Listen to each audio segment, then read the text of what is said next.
waves is on fire, the day is getting hot. This is my desire, it's breakfast with Bob Cool Down. Oh yeah, it's breakfast with Bob. That was a new one, Poncho Man. I like that. Round of applause for the Poncho Man.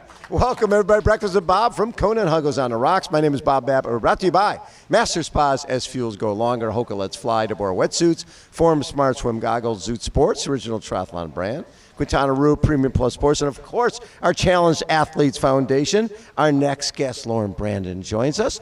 Lauren, it's been far too long. How are you doing? I'm great. Thanks. How are you? I am spectacular. Are you ready for another shot here? How many years is this for you? This is number 5, hoping for lucky number 5. It's been a few rough times before this. Well, but I look at your year this year, 4th at Ironman, Texas, 5th at 70.3 Michigan. Those are good races. Yeah, I've put together some good races. I think it was probably my best Ironman as a whole, and same with my 70.3 Michigan. Yes. So I had, some good power, my fastest marathon and half marathon. So, I mean, I think I'm fit and ready, but we all know this island is very, it's you fickle. never know what's going to happen. You don't know. It's like, oh, this seems fine. We're underneath umbrella, the whole bit, or you're watching on TV and air conditioning. It's hot out there. It is, yeah. Last year I was throwing up on my hands and knees in the middle of the lava field. So, were you really? Yeah, so hoping for them, not that on to happen the bike, again. run? Run, yeah.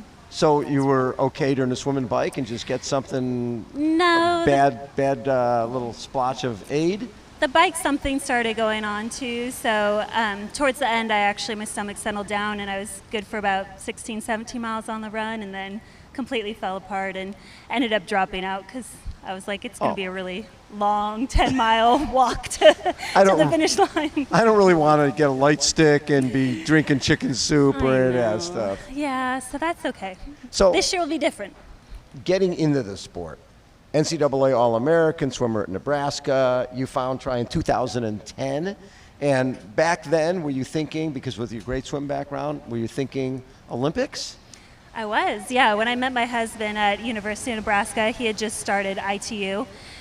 And 100%, he's like, when you get done with your swim career, let's do triathlon. You will be great. You're going to be first out of the water at every race. People will be cheering for you. This will be great. You'll be amazing. My first pro race was ITU, like a Conti Cup in Claremont. I was racing Flora Duffy and Gwen and Sarah Haskins and Sarah McClarty. And I think I was in the front pack, and then by transition I was probably like 15th. And kind of went backwards. Changing clothes, yeah. It's a little different. ITU was a bit stressful for me, and I just simply didn't run fast enough. So I did that for 4 years in the Olympic non-draft series. We had a high V and Lifetime. Yes, the Lifetime series, the Toyota series was wonderful between Minneapolis and New York and Chicago and LA and Dallas. That was good stuff. So that fact that people could transition from an ITU career and move into Olympic non-draft before making a decision of going 70.3. But when that went away, there's really no decision. Exactly, yeah. It was amazing for my development because I'd only done 3 triathlons before I got my pro card. Yes. So I had a lot of development to do, and I was able to do some ITU, some Olympic non-draft before moving into the long stuff in 2015. So in 2015, you move into the longer stuff, and full Ironman 2016 was at Cozumel where you got second? I did, yeah, between Michelle Vesterby and Camilla Pedersen. That's pretty cool. Yeah, I think they had both just gotten top 10 here in Kona, and so I think that kind of gave me the hope that I could be good at the longer stuff. But it's been a rocky few years, I think. But I know. I look at it. I'm looking at it. Okay, so Kona has never been great. But when I look at 2019, 5th at Ironman Arizona, that's a solid race. Forget about the 31st at Kona. But you win Boulder. Thanks, Bob. You get second, 70.3 Gulf Coast. 4th at South Africa, right? 3rd at Campeche. So those are, I look at these are solid years. Do you feel at this point that you're improving? Because it seems like, I read some of your social stuff, you feel like on the bike you're getting better. Yeah, I feel like I kind of came out strong doing the longer stuff, and then kind of had a few years with really inconsistent training. It was either, Injuries? sickness, illness, just one thing or another. So this year I finally put together probably my most consistent year of training, and I think that's showing, and hopefully it'll show on Saturday as well. Yeah, because I mean, the reality is, as a runner, you should be more like 310 or something like that off the bike, 3 to 310, don't you think? I mean, that'd be nice, Bob. I think I've been training for a 310 for a long time. I remember Rachel Joyce talking to her after one of my first Ironmans, and she said, don't worry, after a few, you'll run 310. Well, I've done over 20 now. You keep it's like still no 310, but Saturday's a few days away. You never know. You're going to have Never that know. because you're right there, right? You know that you're with swim bike. You are right there, right in the hunt, and it's just a matter of having that day. But I'm sure when you're running and training, the run that you're producing on race day is not what the training shows. You should be faster. Yeah, we've definitely, my coach Julie Dibbins and I, we've always worked hard on my run. We have to be a little careful just because stay injury-free. Stay injury-free. But no, it's been going really well, and I've been my most consistent year of running. I think I had a few days off in June for a little niggle, but besides that, I've been running the whole year, which is huge for me. So, maybe that 310 Saturday. It's a good era to be a professional triathlete with PTO and with Challenge and with now the new series that Ironman just announced, and with Ironman 70x3, Challenge, and Clash, and all these other things that are out there. More opportunities than you guys have had in years. Yeah, the Ironman announcement yesterday, right? Yes, yesterday. That was definitely very interesting and I think exciting for the sport. It will definitely incentivize people to continue to race Ironman races, even if they are doing the PTO series. I'm not fast enough to be part of the PTO series, so I'm Ironman all the way. Well, see, that's the thing. Is I think to a certain degree, if you're only taking 20 or 30 people, that makes it tough. It's like, there's great money, but it has nothing to do with me. Where this is, anybody, you're a pro, come on. Yeah, do and it. 5 races is a lot to count towards the points at the end of the year. And so I really think that gives great opportunity for any pro to have a great race. And they're counting 3 full Ironmans, which is huge for us long distance athletes where, 70.3s have just gotten They're really a little fast. too fast. Yes. So, very exciting for the sport right now, for sure. Now, you did U.S. Open this year.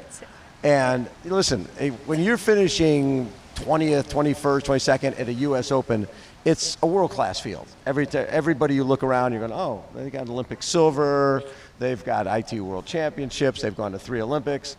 You're jumping into the deep end when you jump in. How was that race for you? It was really fun. I got a last-minute roll-down start, so I found out a couple weeks before the race. Yeah. I had just taken my mid-season break after Frankfurt, so I was a little nervous to see how it would go, but I ended up having a great swim, really good bike, and then didn't have a great run, but it was just so fun to be a part of it. Yes. And I enjoy racing the best in the world, and it's a very similar race where there's tons of cameras and a lot of hype, so it's just a fun day to be out and racing hard. Yes. What do you look back at as your best race? That's a good question. I think, even after 20 Ironmans and 13 years of being a pro, you still learn a lot from every race. And I still have a lot of fond memories with my first Kona here in 2017. Lucy and I were both rookies here. Oh, my God. And we were first, second out of the water, and then we rode the whole time together. That's right. And then Daniela came came through, That last 40K, Exactly. she I want to be off the bike first. Yes. And she was. As we know, Daniela does. and when she does, it's not like she eases by. She flies by. She goes by like a rocket ship. Yeah. Did you and Lucy chat at all while you were out there riding? No, not really. I honestly was pretty nervous about the course and about the race, and so she just kind of led the way. And you're like, I'll hang here. This is fine. But I was having fun, and I would just love another experience where I can actually feel like I'm racing here. Yes. And because the past few times have just been really rough all day. When you've been sick and things like that, that's never fun. Yeah. Was there anything last year? Were you sick at all leading in, or just something happened? No. Something didn't agree with you somewhere No. along the line. Kona doesn't like me, I don't know. That's not true. Kona loves everybody. Come on now. You just haven't. It took Mark Allen 7 times. Oh, bless. Well, yeah, I'm going to be a little old after 7 times. Yeah, exactly. 6 times he didn't have the race. 7. Then he won 6 in a row. So you never know when all of a sudden something's going to click, and Lauren Brandon's going like, I like this place. This is actually pretty nice. Yeah. When you come here, how far in advance do you get here? Actually, this year we tried something a little bit different. I just came in Tuesday night, so Okay. dropped in late. I mean, I live at really high altitude, so you kind of either need to come really early or late. Yes. And, I like the routine and being at home. And so, yeah, we're just trying something new and, just have commitments these couple days and then race. Love it. Then you get the race. Exactly. And will you hang out afterwards? Yeah, my friends are here, my family's here, so I'm having a few days vacation after. As well you should. Exactly. I love it. Lauren, always a treat to get to chat with you. It's been far too long, and hopefully you have the race you've been wanting here on Saturday. Thanks, Bob. Lauren Brandon has been our guest, everybody. A round of applause. Poncho Man, take us out. The waves is on fire, the day is getting hot. This is my desire, it's breakfast with Father Bob to cool down. Oh yeah, cause it's breakfast with Bob. Poncho Man! That was a